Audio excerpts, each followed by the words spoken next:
Hello dear students, आज मैं लेकर के आई हूँ voice part 8।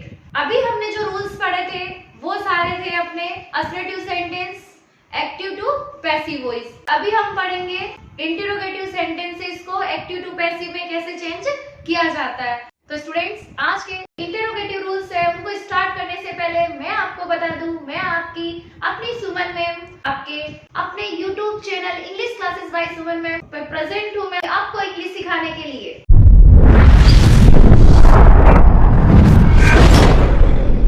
Let's start. Rule number 1, ऐसे सेंटेंस जो हेल्पिंग वर्ब से स्टार्ट हो, इनमें ऑब्जेक्ट को बीच में रखते हुए हेल्पिंग वर्ब से ही पुनः स्टार्ट करते हैं। शेष जो रूल्स होते हैं ना, जो बचे हुए रूल है, वो सारे के सारे किसके अकॉर्डिंग लगते हैं, जो हमने असर्टिव सेंटेंस में रीड किए थे वैसे के वैसे ही। तो चलिए एक एग्जांपल से देखते हैं। Dutch Seema right this story. तो देखिए बच्चों, यहाँ क्या दे रखा है, डच सीमा। अभी हमने क्या कहा था, ऐसे सेंटेंस जो हेल्पिंग वर्ब से स्टार्ट हो, तो हमें क्या कर देना है, फिर से इसे हेल्पिंग वर्ब से स्टार्ट करना है और ऑब्जेक्ट को बीच में रख देना है। ऑब्जेक्ट मीनिंग जो नया सब्जेक्ट बनता है वही।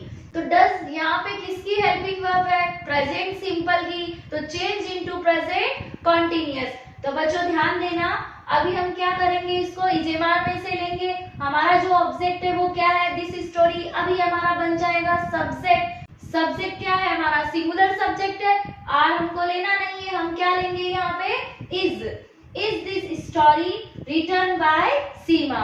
चलिए नेक्स्ट एग्जांपल देखते हैं। बच्चों मैं आपको फिर बता देती हूँ, मैं स्लो मोशन में इसलिए चल रही हूँ कि मुझे कंटिन्यू मैसेज आ रहे हैं कि मैम थोड़ा स्लो लीजिए।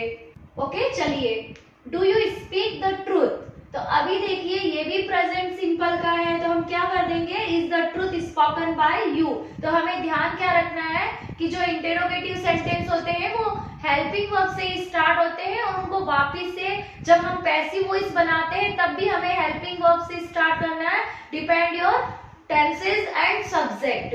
चलिए नेक्स्ट एग्जांपल लेते हैं। Is he making chairs. तो यहाँ ये आप बताओगे मुझे कौन से टेंस का है, प्रेजेंट कंटीन्यूअस टेंस का। तो यहाँ चेयर्स दे रखा है, चेयर्स कैसा सब्जेक्ट है, प्लूरल सब्जेक्ट है। तो यहाँ क्या करोगे, वही प्रोसेस रहेगा, are chairs bring made by him. चलिए नेक्स्ट लेते हैं। Are you really resigning the job.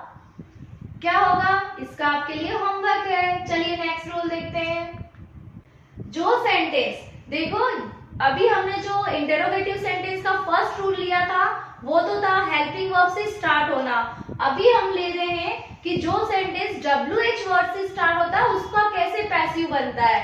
तो देखिए जो सेंटेंस WH वर्ड से स्टार्ट होते हैं, ऐसे सेंटेंसेस का पैसिव वॉइस बनाते समय WH वर्ड को वही रहने देते हैं, जहां WH वर्ड होता है उसको एज इट इज रखते हैं तथा इसके आवश्यकता अनुसार हेल्पिंग वर्ब लगाते हैं। चलिए एग्जांपल देखते हैं। When do you take tea. तो अभी हमें क्या कर देना है, जहां हमारा WH वर्ड है एज इट इज जहां है वही रख देना है। उसके बाद में यहाँ प्रेजेंट सिंपल है तो कंटिन्यूअस में जाएगा, तो क्या कर देंगे, when is T taken by you. चलिए नेक्स्ट एग्जांपल लेते हैं। How will he solve this sum. तो यहाँ क्या करेंगे, जहां हाउ दे रखा है WH वर्ड ही ये भी, तो हाउ का हाउ रह जाएगा। उसके बाद में क्या है, फ्यूचर सिंपल टेंस है, future simple tense change into future continuous tense. तो क्या करेंगे, विल भी लेना है हमारे को। How will this sum be solve by him. चलिए नेक्स्ट एग्जांपल लेते हैं। Where did Rahul purchase this book.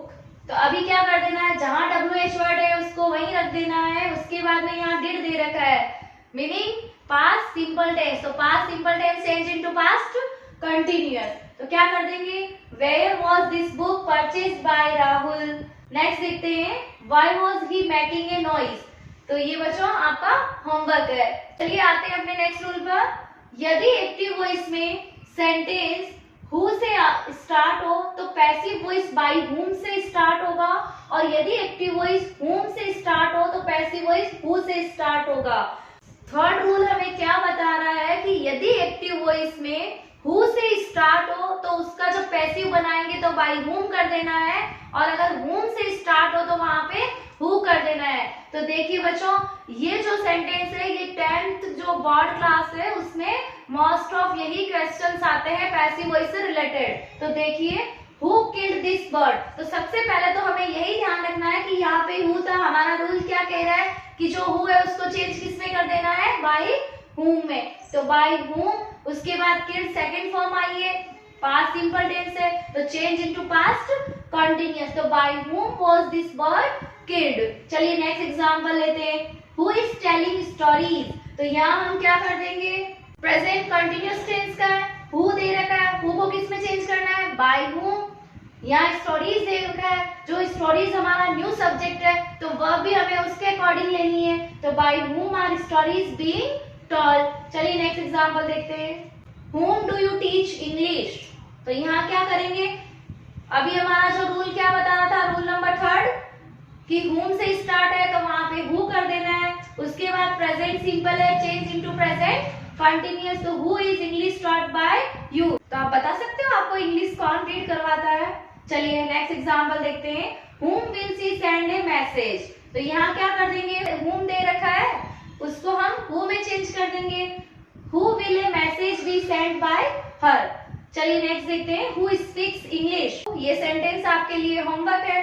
Next, whom did she give the book, तो ये क्या है, ये भी आपके लिए होमवर्क है। बच्चों जब भी मैं आपको बोलती हूँ कि ये आपके लिए होमवर्क है, तो चलिए डियर स्टूडेंट्स, यहाँ हमारे असर्टिव एंड इंटरोगेटिव सेंटेंस के रूल कंप्लीट हो जाते हैं।